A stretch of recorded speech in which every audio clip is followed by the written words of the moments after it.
Very warm welcome to everyone. This is ninth session on all previously asked idioms and phrases in SSC 2024 examination. We have already covered 80 questions in the previous sessions. If you haven't watched, you can watch them. In this session, I will start from question number 81. Let us proceed. Question number 81. The realtors of the new venture sold plots like hot cakes. तो यहाँ idiom है sold plot like hot cakes. तो इसका correct meaning choose करना है. Answer is option B, sold quickly and in large numbers. तो sell like a hot cakes idiom मतलब ये होता है किसी चीज़ का बहुत जल्दी से और ज़्यादा मात्रा में बिक जाना. तो वही यहाँ लिखा है. द रियल्टर्स है ना ये वर्ड, इसका मतलब उन पर्सन के लिए यूज़ होता है जो एज एन एजेंट काम करते हैं रियल इस्टेट्स में, मतलब प्रॉपर्टीज़ का बेचना खरीदना जो करवाते हैं. तो लिखा है the realtors of the new venture sold plots like hot cakes, मतलब उन्होंने प्लॉट्स को हॉट केक्स की तरह बेच दिया. तो मतलब बहुत जल्दी और ज़्यादा मात्रा में फटाफट बिकवा दिया. एक और एग्जांपल ले लेते हैं ताकि और क्लैरिटी मिले. The tickets of the latest movie sold like a hot cake. I hope you understood. Next 82. Slip your mind. Correct answer would be option A. Forget about something. Slip your mind. इस idiom का मतलब ये होता है दिमाग से कुछ slip हो जाना, मतलब भूल जाना है. जैसे कोई कुछ कहता नहीं है करने के लिए ये करना ज़रा, तो हम कहते हैं कि अभी थोड़ी देर में करेंगे, फिर वो हमारे दिमाग से निकल ही जाता है, हम भूल जाते हैं उसके बारे में करना. तो कहते हैं कि स्लिप हो गया वो मेरे माइंड से, मतलब भूल गए. Forget about something.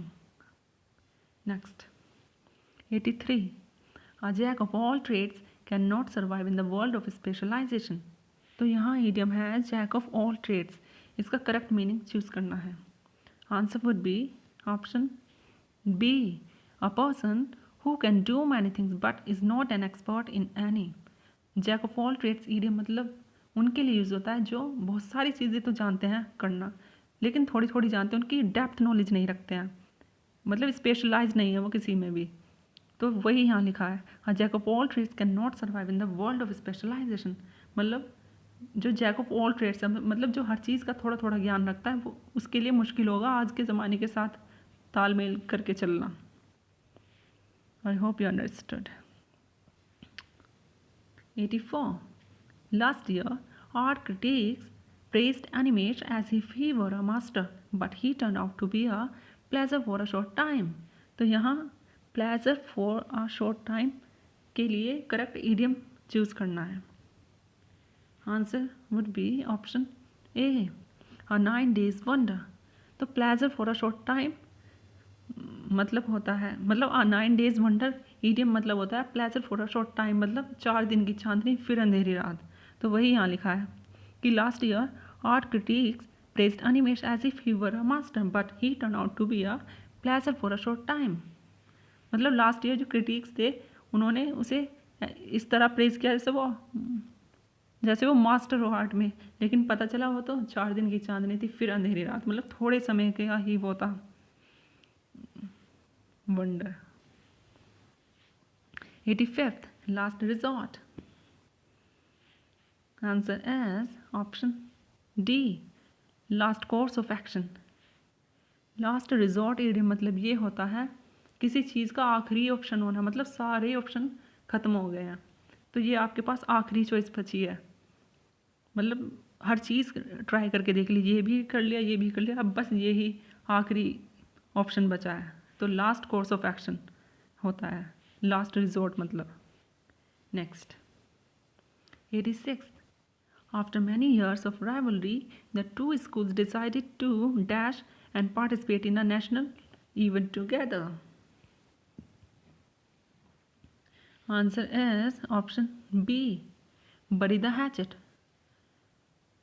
तो bury the hatchet idiom मतलब ये होता है, मतलब पुरानी दुश्मनी को भूल जाना और सुलह कर लेना, मतलब रिकॉन्साइल कर लेना, रीयूनाइट कर लेना. तो वही यहाँ लिखा है after many years of rivalry the two school decided to bury the hatchet and participate in a national event together. मतलब जो दो स्कूल थे उन्होंने सोचा कि नेशनल इवेंट में एक साथ पार्टिसिपेट करके bury the hatchet कर लेते हैं, मतलब पुरानी दुश्मनी को भूल के एक साथ पार्टिसिपेट करते हैं, रीयूनाइट कर लेते हैं. 87. An old head on young shoulders. Answer is option D. A young person who acts or speaks like an older person.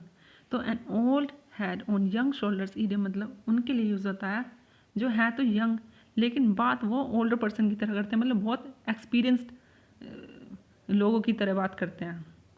ये इडियम जो है अभी डी गुकेश के लिए भी यूज़ हुआ था जब उन्होंने चेस चैम्पियनशिप जीती थी, वर्ल्ड चेस चैम्पियनशिप, क्योंकि एज तो बस 18 है और इतना बड़ा अचीवमेंट अचीव कर लेना तो ये तो बहुत बड़ी बात है। तो an old head on young shoulders का मतलब होगा यंग पर्सन हु एक्ट्स और speaks like an older person.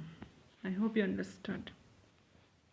Next 88 black and white.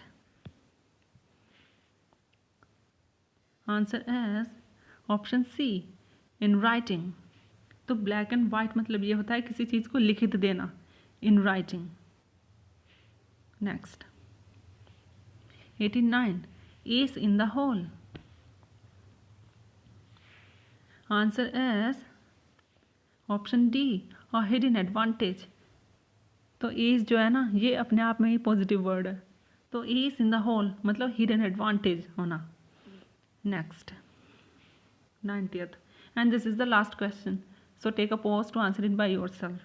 You can best identify the fair weather friends at the time of adversity. Answer is option D friend only at a time of prosperity.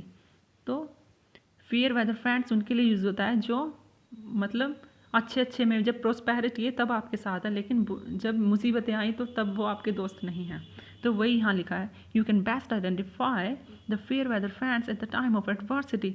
मतलब तुम fair weather friend का उस समय अच्छे से पता लगा सकते हो जब एडवर्सिटी आए, तुरंत पता चल जाएगा कि वो किस तरह का दोस्त है, सच में दोस्त है भी या नहीं। तो आंसर होगा option D friend only eight the time of prosperity. So this was the end of the session. I hope you like this video. Time to bid adieu. Bye bye. Thank you.